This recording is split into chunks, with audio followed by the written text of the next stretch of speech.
Hello, I'm Dr. Greenbrier Almond. Welcome to another program of Tender, Loving Care. As you can tell, we're into a series of working with artists at Artistry on Main here in Buchanan, West Virginia.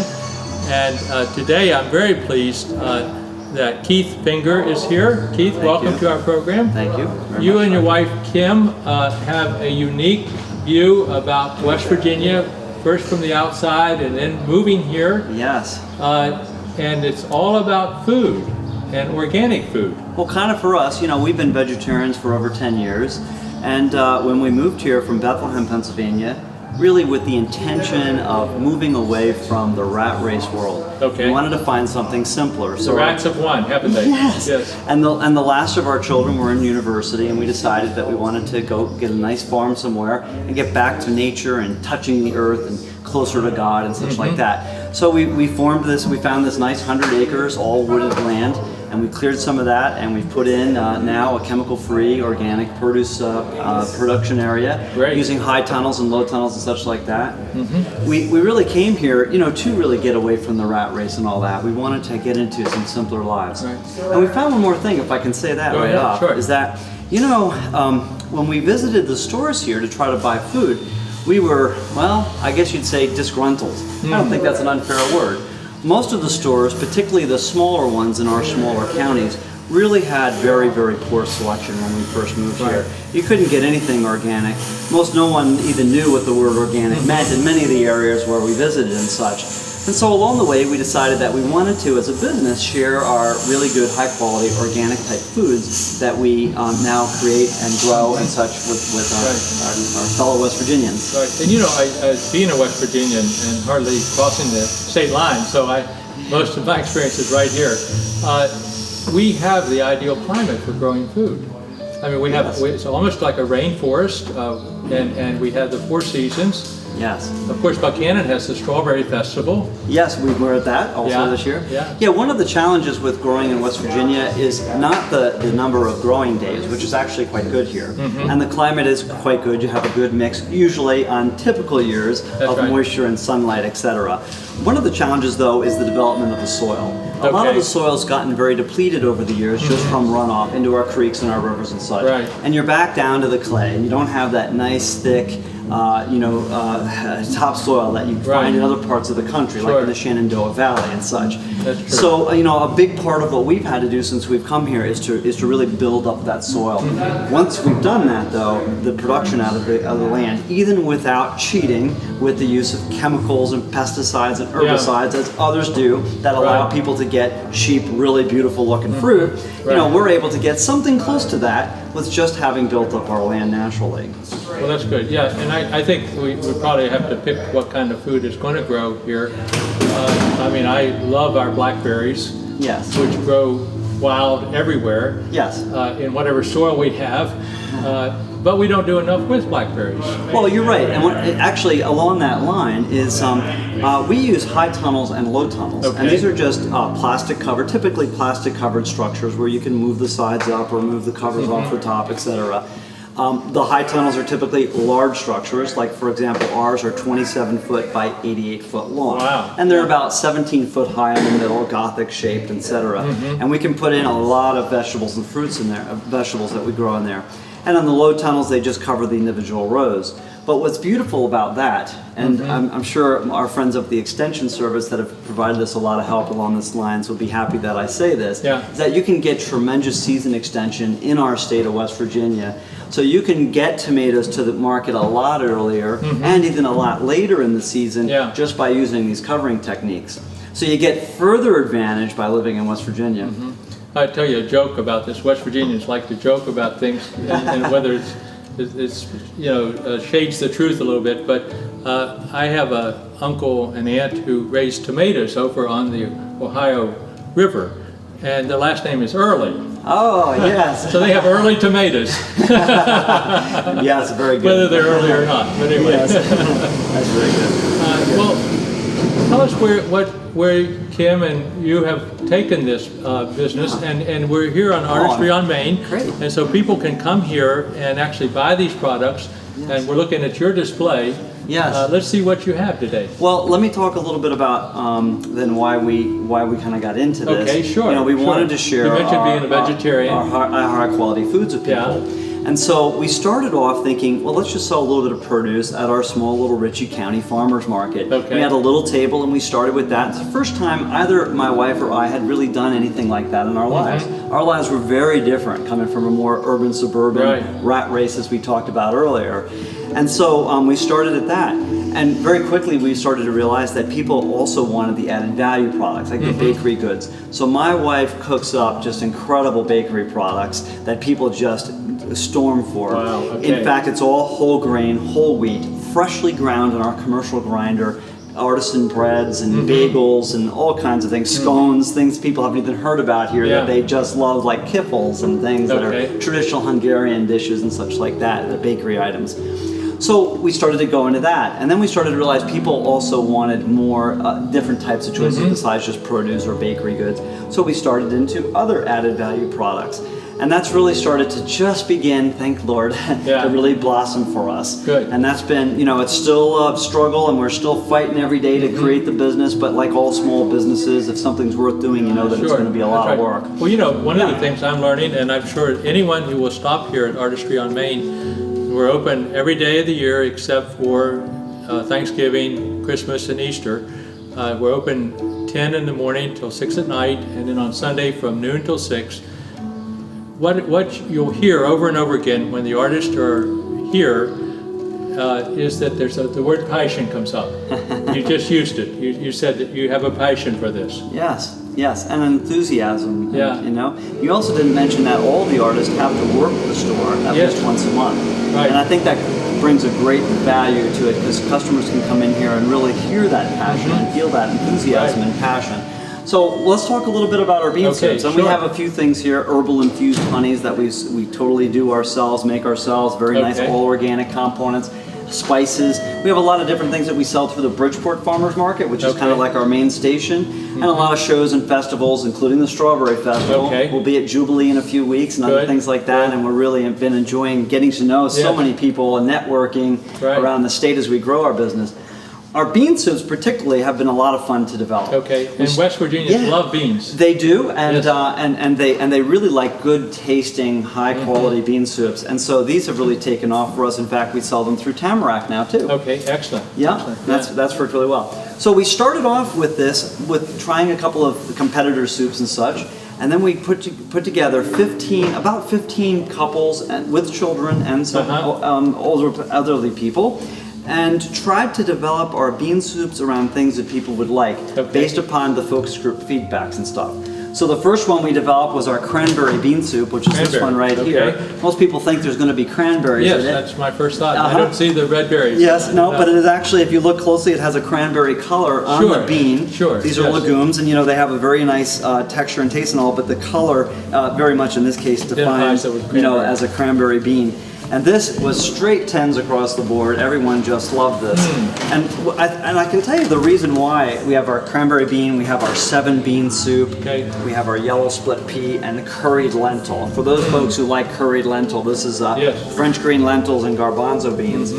What really makes our soups different and really stand out is that we've done a lot of work in using all USDA certified organic ingredients, carefully crafted. Now, explain that to us, because you made a point before we went on the air just to say that USDA certification is important. Yes. And hard to get in West Virginia. I don't know why. Yes, it is. In fact, a lot of the components that we have to use in our items that we sell aren't able to be acquired directly from West Virginia.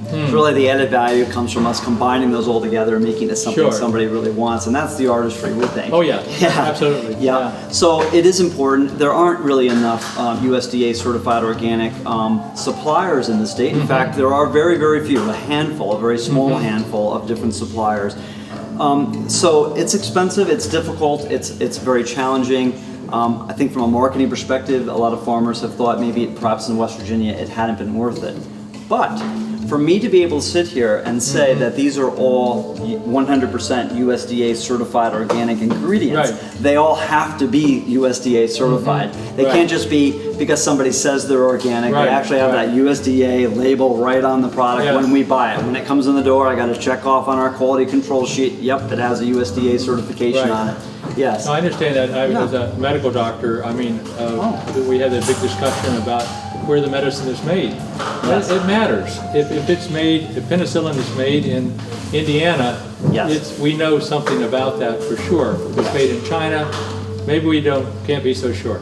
That's right. So we try to source all of our stuff as close to home as we possibly can. Our honeys and such like that, we get as close to, certainly within Appalachia and well within West Virginia, and usually even within our own county if we can find it and if it meets our requirements. Well, you're a pioneer. That's the way I would term it, and you're starting something. So this is likely to spread as the interest develops. Yeah, I think we've seen that on the web and through various venues that we're getting into. A lot of shop owners are wanting to carry more and more of our products, and especially our bean soups and such. I think it's really going to take off. And I think people say, well, bean soup, what's a bean soup? It's just got some herbs and spices. Well, yeah. If you look, here's typical. This is right out of Walmart from one of my competitors, and you can get some idea of the fact that there's not really very much of anything in there that you're getting. A little color and a little salt. And let me show you for our cranberry bean soup, or let's talk about the 7 bean soup, which we were just talking about, right? This one right here. That's the one I picked for my sister who had a birthday, and I wanted to give something special. And when you get a little older, you don't want to buy stuff,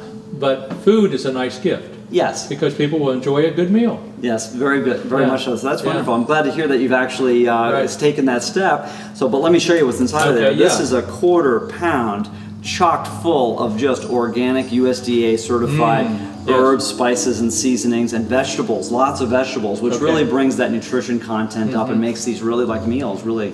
Take a smell on that. If you smell that.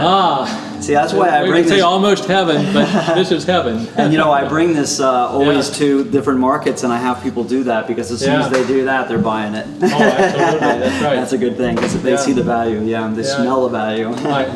The Pavlov dog in me is ready to eat that. The saliva is running there. Yes, very good. Well, now, so beans are a big deal, and I know the world over people love beans. My wife's Filipino. We always have mango bean. Oh yeah, very nice. And so, but that's one way to go organic. What else are you doing organic? I mean, you have a whole display here. Yes, we have a number of other things, our seasonings and our spices, and all of the things that we sell through the Bridgeport market, and anything we will offer in the future in Artistry on Main, and anything we sell anywhere will be, whenever possible, USDA certified organic. And if there's any component that's not, it'll be shown in it. We should touch on for a minute some of the benefits of eating bean soups, particularly. Okay, sure. These have one cancer, of the cancer protection. Oh, cancer protection. One of the best glycemic index. Right. Diabetes. 35% of West Virginians. Yes, it slows the release of carbohydrates in your body, which is a really good thing. There's a thing called lectin. Which this causes the release of lectin in your body. So for people who are trying to lose weight, beans or legumes in general, be they lentils or peas or beans, which you identified yourself as being a vegetarian. Yes. And you are a good example of someone who doesn't have a lot of excess body weight. Yes, because not only does the lectin, which this helps to release in your body, help to, it increases your metabolism, but it also triggers your brain to say, I'm feeling kind of full. So there's a lot of benefits to it. And these are 10 servings. So this could be a whole week's worth of meals. Right. So there's so many benefits to beans. However, I'll say one thing about beans. Beans should not be soaked overnight. Okay. Beans should be soaked for a minimum of 24 to 36 hours. Oh, okay. The reason is that they come out of quiescence. They start into a chemical change which prepares them. They are a seed afterward, so they want to sprout. If you haven't killed them by heating them or something first. Okay. So if you just put them in cool water and put them on the tray, on the table full of submersion water for 24 to 36 hours, they undergo a chemical change during that time, which makes the nutrients inside more bioavailable, okay. and improves the digestibility tremendously. Okay. It starts to break it down. Because some people, when they start to eat beans, then they believe, okay, I better do this. The doctor said so, and Yes. but then they come back and they say, oh, I get these belly aches. I can't stand this. You know, it's amazing because some people actually sell beans online. They say, we've already pre-rinsed them, you just have to cook them. There's really nothing worse for you. You need to really soak those beans for a good long time. Okay, so 24 to 36 hours. Yeah, so we're really pleased to be able to offer these to our fellow West Virginians along with our many other products, and you know, and here at the Artistry on Main. Yeah. Well, now you mentioned getting out of the rat race, and you are associating yourself with artists, people who want to be healthy and be creative. What does living healthy do for creativity? You know, it's amazing. We've probably learned, that's an interesting question, and one I have to answer right off my head. We've learned early on, and we know it through our educational system in the schools, for example, where we're really very concerned about the nutrition of our young people. Right. Well, why are we providing lunches and supplemented costed lunches and things like this to the young people? Well, because we realized a long time ago, food is our medicine. That goes way back. Right. And if you eat well and you feel good, you can think better. So there's no question that having a good, healthy, thought-filled, loving life is definitely increases your probability of having all those things by having good nutrition. Good food is good medicine for our body. It's the thing that really helps our body to stay strong and help ward off some of the ills that are very common in today's society, really because of our diets. The fact is that the food that we eat, generally speaking, and I'm going to probably go too far here, but I'm going to say it, it's really killing us. It's laced with chemicals. It looks good, it may smell good, it tastes horribly, as most people would know. They'll take a local tomato over one of those tomatoes that's been shipped across the country. Started out, most people don't know, those tomatoes that come in those 25-pound boxes that they put out in the store, those were absolutely 100% totally green when they shipped them. And they forced them to turn red through ethylene exposure, a gas that causes them to turn green. But the starches don't turn to sugars, and so you have a tasteless tomato. Which is really probably no good for you because it looks great, but they cheated. There was nothing in the soil. The stuff that was in the soil that had value was all taken out of the soil years ago through our over-farming. And we don't put anything back into it. We just keep hitting it with more and more chemicals and fertilizers and such. Well, you know, I think no, I don't think you've overstated it. I mean, and in fact, I'll go a little bit further. Please. And say what's happened to me. My father was a country doctor, and he made house calls, and his book is for sale also at Artistry on Main. But in any event, when I made house calls with him, he'd always say, "Show me the garden." Yes. And he would want to see a garden, and it would be a good garden, and it would have all sorts of vegetables growing. And the people would have been tending it very well, and they knew the doctor was going to ask, too. Yes. So I began the practice 40 years ago, and I said to people, show me the garden, or do you have a garden? And because I wasn't able to make house calls anymore, they put me in a little box and inside a building or something. An office, yes. Yeah, an office. So anyway, but I would ask, and I would get, out of 20 people a day, I would get 2 or 3 people who had a garden. Yes. And I would take a special interest in them, and I've followed them for 40 years, and I can tell you their life has turned out better. Yes. But about 2008, just as we were having this downturn that we're still in, I began to ask in the spring, how's your garden growing? And about 10 out of 20 said, Doctor, I don't know why, but I'm putting in a garden this year. Good. Something inside, you know, we're wise, aren't we? And said, hey, we may need to do this for survival. Yes. Now, the same people, the same 10 out of 20, are now saying, Doctor, I've doubled my garden this year. And in the next year, Doctor, I've added more garden, you know, and so forth. So we are on to this trend, and we need to be for survival. And having a garden, it doesn't have to be a half an acre or an acre or rows and rows. It could literally be just a tomato in a pot on your deck or on your patio. And you take that in and out in the colder times, colder nights, and you leave it out, and you get fresh. 3 tomatoes can become 6 tomatoes, can become 9 tomatoes, and so forth. Yeah. And would suggest absolutely get West Virginia Heirloom Tomatoes. Mountain Princess is a great, wonderful, nice little small tomato. It's a slicer. I do rows and rows and rows of it each year. Yeah. I sell the heck out of it typically. And I would get heirloom tomatoes. Try to avoid any of the ones that have been modified and hybridized and such. That's what I always, we need to protect that base of seeds.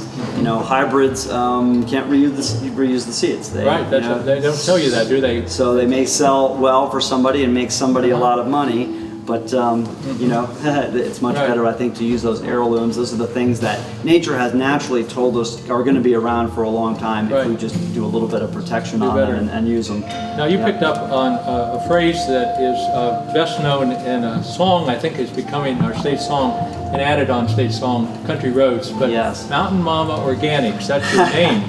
You know, there's a story behind the story, I imagine. Yeah, it's funny that you should ask that. My wife is and I are avid John Denver fans. Okay. So we actually, our farm is technically called Almost Heaven Farms. Wow. Okay. We have Mountain Momma Organics as our name, which you can tell where that comes. And there's actually a little subtitle on each of our soups. For example, our curried lentil soup has the flour that shattered the stone. Because you have the little French green lentils with the big garbanzo beans in there. Okay, yeah. And if you look at the cranberry bean, you know, what do you think this should be called? Well, Country Roads. Country Roads, But I think probably the one that's most interesting is the yellow split pea soup. And you can see on that it's sunshine on my shoulders. Oh yeah, it's another great song, John Denver. Yes. You can see why that makes me happy. Would be logical. Does, and for the 7 bean, and I mixed this up myself. This is made from 7 different beans plus pearled barley and also short grain brown rice that gets added into this. And so I think it's well named Polka Dots and Moonbeams. Yeah. That's all John Denver themes. Right. We love him. We're so sorry to see him having passed. I know, that was sad. Yes. You know, the moonbeam thing, West Virginians are used to going out in the woods, being outdoors. There is, someone showed me Google Earth. Yes. And I was fascinated because at night, West Virginia is the one dark place on the eastern United States. Yes. And we can see the moon. In fact, I used to tell my friends before I moved here that I'm going to one of the darkest, radio dark, electromagnetically dark places. There's not much on radio waves here. Yeah. And as far as background lighting, the only place I've seen the stars better is over the middle of the Indian Ocean in the middle of the night. Yes, that's right, that's right. There looking up from actually at that point from the pilot's cab, and he says to me, take a look up there, and I looked out through his window and I just could not believe what you could see at 35,000 feet with absolutely no clouds and dust and anything. There's a star in every little tiny place you can look. It's not just the ones that are here and there. Yeah. It's just incredible. It's fascinating, isn't it? Yeah. Yes. My wife's Filipino, and the Philippines, the sky is wonderful. I bet, yeah. But we have a great sky here. And we do in West Virginia. It's beautiful. And the moonbeams are alive here. You know, and the opposite of that is during the day. There are days here where the sky is phenomenally blue. It's almost a dark, almost a purple blue. It's so fresh and beautiful looking. So we love it here. We love it here. The people are fantastic.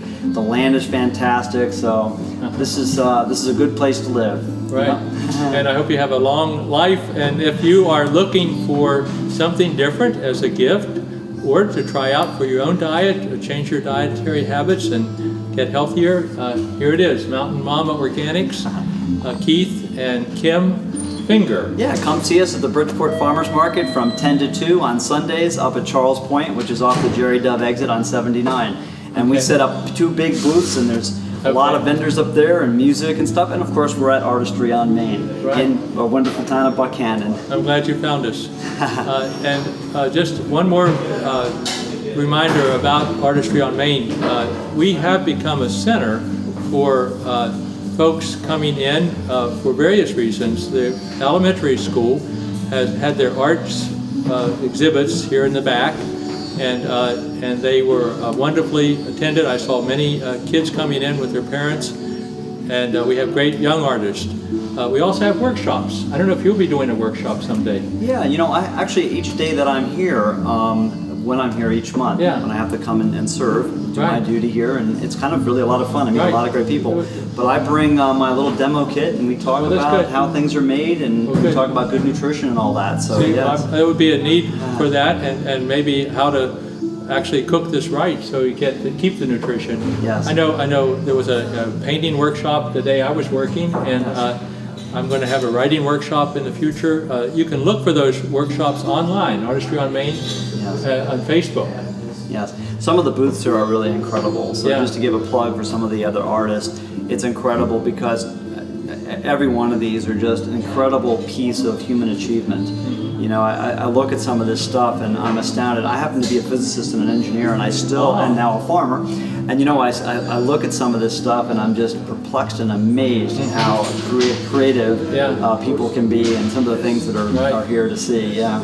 Well, you know, I think that people who use one side of the brain, the math side, also use the art side. I mean, it's nice to develop both sides of who we are. It is, and I struggle with that. It is a challenge, though, because you know, you're just natural propensity for one side or the other. Right. You know, but you can certainly have great high regard for some of the work here. You know, you just look at some of this stuff, and it's it's really beautiful. Yeah. So, well, thank you very much for coming on. well, I appreciate the opportunity, and it's a I hope pleasure. that when you are looking to shop, Artistry on Main is here, and the Mountain Momma exhibit is going to entice you, and come and try it out. Until the next time, this is Dr. Greenbrier Ahmed thanking you for joining us on our program, and we're going to be visiting with more artists as the weeks go along. Take care.